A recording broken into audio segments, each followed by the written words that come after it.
తెలంగాణలో విద్యారంగాన్ని ప్రక్షాళన చేసేందుకు కాంగ్రెస్ ప్రభుత్వం ప్రతిష్టాత్మకంగా విద్యా కమిషన్ను ఏర్పాటు చేయడంపై టీపీసీసీ అధికార ప్రతినిధి చరణ్ కౌశిక్ యాదవ్ సానుకూలంగా స్పందించారు. ముఖ్యమంత్రి రేవంత్ రెడ్డి నాయకత్వంలో నిపుణులతో కూడిన ఈ కమిషన్ ద్వారా రాష్ట్ర విద్యా వ్యవస్థలో కీలక మార్పులు రానున్నాయని ఆయన ధీమా వ్యక్తం చేశారు. అయితే ఈ కమిషన్లో సరైన విద్యావేత్తలు లేరంటూ బీఆర్ఎస్ నాయకుడు హరీష్ రావు చేసిన విమర్శలను ఆయన తీవ్రంగా ఖండించారు. ప్రభుత్వం చేపడుతున్న మంచి సంస్కరణలపై రాజకీయ బురద చల్లడం సరికాదని, గత 10 ఏళ్లలో విద్యా రంగాన్ని నిర్వీర్యం చేసిన వారు ఇప్పుడు మాట్లాడడం హాస్యాస్పదమని హితవు పలికారు. 2023 ఏజర్ నివేదికల ప్రకారం గ్రామీణ ప్రాంతాల్లో 40% మంది పిల్లలకు కనీస అక్షరాస్యత లేకపోవడం ఆందోళనకరమని, ఇలాంటి క్లిష్ట పరిస్థితుల్లో విద్యా కమిషన్ ఏర్పాటు ఒక గొప్ప ముందడుగు అని ఆయన పేర్కొన్నారు. రాజకీయాలకు అతీతంగా విద్యాభివృద్ధికి అందరూ సహకరించాలని చరణ్ కౌశిక్ యాదవ్ పిలుపునిచ్చారు. తెలంగాణ రాష్ట్రంలో కాంగ్రెస్ ప్రభుత్వం అధికారంలోకి వచ్చినట్లయితే ఎడ్యుకేషన్ కమిషన్ ఏర్పాటు చేస్తామని చెప్పేసి ప్రభుత్వం సదుద్దేశంతో తెలంగాణ రాష్ట్రంలో ఎడ్యుకేషన్ కమిషన్ ఏర్పాటు చేశారు.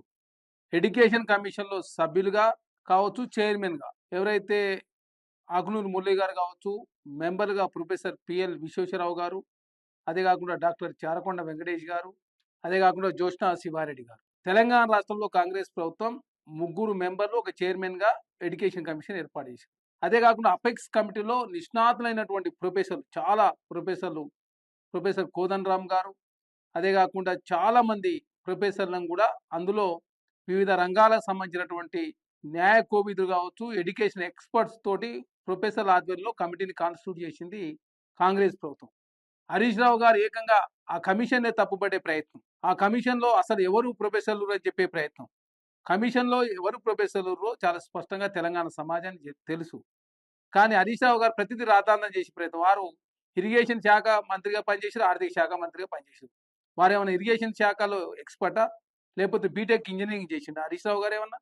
కాబట్టి తెలంగాణ రాష్ట్ర కాంగ్రెస్ ప్రభుత్వం మంచి నిర్ణయాలు తీసుకుంటా ఉంటే చూసి ఓరలేక దాన్ని అపవాదు క్రియేట్ చేసే ప్రయత్నం బీఆర్ఎస్ పార్టీ చేస్తూ ఉంది. చాలా స్పష్టంగా కాంగ్రెస్ ప్రభుత్వం రైతు కమిషన్ కావచ్చు, ఎడ్యుకేషన్ కమిషన్ కావచ్చు, ఈ 2 కమిటీల ద్వారా సమాజంలో వస్తున్నటువంటి మార్పుల ఆధారంగా విద్యా విధానం కావచ్చు, ప్రపంచవ్యాప్తంగా వస్తున్నటువంటి మార్పుల ఆధారంగా విద్యను రూపుదిద్దే ప్రయత్నంలో కాంగ్రెస్ ప్రభుత్వం ముందుకు పోతా ఉంది. కమిషన్ రిపోర్టు చాలా రోజుల పాటు కమిషన్ సభ్యులు కావచ్చు, అదే కాకుండా అపెక్స్ కమిటీలో ఉన్నటువంటి ప్రొఫెసర్లకు కలిసి రాష్ట్ర వ్యాప్తంగా పర్యటించి ప్రపంచంలో ఉన్నటువంటి దిగ్గజ సంస్థలు ఉన్నటువంటి సిలబస్ కావచ్చు, అదే కాకుండా విద్యా విధానం కావచ్చు, అదే కాకుండా భవిష్యత్తులో ఏ విధంగా ముందుకు పోతే బాగుంటుందని చెప్పేసి ఒక రిపోర్ట్ని తయారు చేసి ప్రభుత్వాన్ని సబ్మిట్ చేశారు. ప్రభుత్వం దాని మీద ఇంకా ఎలాంటి చర్యలు కూడా తీసుకోని పరిస్థితి మనం చూస్తూ ఉన్నాం. కానీ దాన్ని రాజకీయం చేసే ప్రయత్నంలో బీఆర్ఎస్ పార్టీ ప్రతిదీ కాంగ్రెస్ ప్రభుత్వానికి ఆపాదించే ప్రయత్నం వారు చేస్తూ ఉన్నారు. ఇప్పటికే కాంగ్రెస్ ప్రభుత్వం ఎడ్యుకేషన్ సంబంధించి ముఖ్యమంత్రి రేవంత్ రెడ్డి గారు స్వయాన తనే విద్యాశాఖ మంత్రిగా పనిచేస్తూ ప్రతి నెల ఎడ్యుకేషన్ మీద రివ్యూ చేస్తూ ఉన్నారు. కేసీఆర్ గారు 10 సంవత్సరాల కాలంలో ఒక్కసారి కూడా ఎడ్యుకేషన్ మీద రివ్యూ నిర్వహించలేదు. చాలా కాలం పాటు యూనివర్సిటీలకు వీసీలే నియమించిన పరిస్థితి మనం చూసినాం. తెలంగాణ రాష్ట్రంలో కాంగ్రెస్ ప్రభుత్వం వచ్చిన తర్వాత వీరనారి సాకలైలం యూనివర్సిటీ ఏర్పాటు చేసినాం.